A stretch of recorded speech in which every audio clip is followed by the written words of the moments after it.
Remind বা স্মৃতিচারণ এই টপিকটার সাথে আপনারা কে কতটুকু জড়িত সেটা আমার জানা নাই। তবে আমি মনে করি এটা খুব সুন্দর একটা টপিক, প্রত্যেকটা মানুষের জন্য এটা খুবই প্রয়োজন একটা টপিক। স্মৃতিচারণ বা রিমাইন্ড হচ্ছে এমন একটা বিষয়, আপনি প্রতিদিন কি করছেন, আজকে আপনি সারাদিন কি করলেন। আপনি যদি কোনো ভালো কাজ করেন তার একটা লিস্ট, আপনি যদি খারাপ কাজ করেন তার একটা লিস্ট, আপনি কারোর সাথে গুড বিহেভ করছেন তার একটা লিস্ট, ব্যাড বিহেভ করছেন তার একটা লিস্ট, আপনি কার সাথে কিভাবে কথা বলছেন তার একটা লিস্ট। অর্থাৎ এই যে এইগুলা লিস্ট তৈরি করা, এটার নাম হচ্ছে রিমাইন্ড। এবং আপনি আজকে কার সাথে গুড বিহেভ করছেন, কার সাথে ভালো বিহেভ করছেন, কার সাথে আমার এভাবে কথা বলা উচিত হয়নি, তার সাথে আমার এভাবে কথা বলা উচিত ছিল, এভাবে হয়তো তার সাথে একটু আচরণটা করলে হয়তো ভালো কিছু হতো, সে একটু রিল্যাক্স ফিল করতো বা ভালো ফিল করতো। এই যে একটা বিষয়, এই যে সারাদিন আপনি ভালো কাজ করলেন, এইগুলোর মাধ্যমে যদি করেন তখন দেখবেন আপনি নিজের একটা প্রশান্তি ফিল করছেন, নিজের কাছে ভালো লাগছে। এবং আপনি যে খারাপ কাজগুলো করছেন ওইগুলো যদি রিমাইন্ড করেন তখন আপনাদের অস্বস্তি ফিল হচ্ছে এবং কেমন যেন সবকিট বলে গেছে যে না আমার এটা করা উচিত হয়নি। এটার নামই রিমাইন্ড।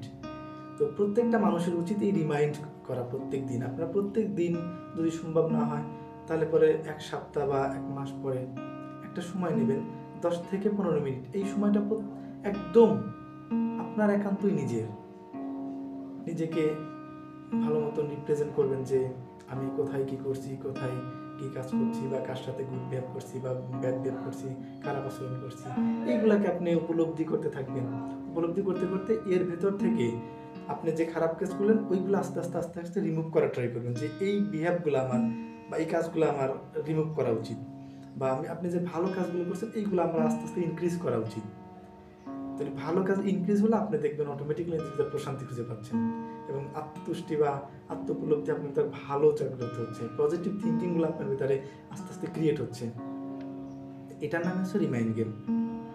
আর এখন দেখা যাচ্ছে যে আমরা আমাদের পুরো বিশ্বেই দেখা যাচ্ছে 100%-এর ভিতরে 1 থেকে 2% মানুষ এরকম রিমাইন্ড করে, নিজেকে রিপ্রেজেন্ট করে। এই মানুষের সংখ্যা খুব নগণ্য। আর একটা বিষয় হচ্ছে, এই যদি আপনি প্রতিনিয়ত আপনাকে রিমাইন্ড গেম করেন বা রিমাইন্ড করা ট্রাই করেন তাহলে দেখবেন একটা সময় আপনি নিজেই নিজের মাস্টার ট্রেনার হয়ে গেছেন। এর জন্য আপনাকে মাস্টার ট্রেনার কাছে অত কিছু করতে হবে না, যায় আমি এটা মাস্টার ট্রেনার লাগবে না এটার জন্য। আপনি নিজেই নিজের মাস্টার ট্রেনার হয়ে যাবেন এবং আপনার কোন দিকে নিজেকে পরিচালিত করা উচিত আপনি আস্তে আস্তে এগুলা উপলব্ধি করতে পারবেন।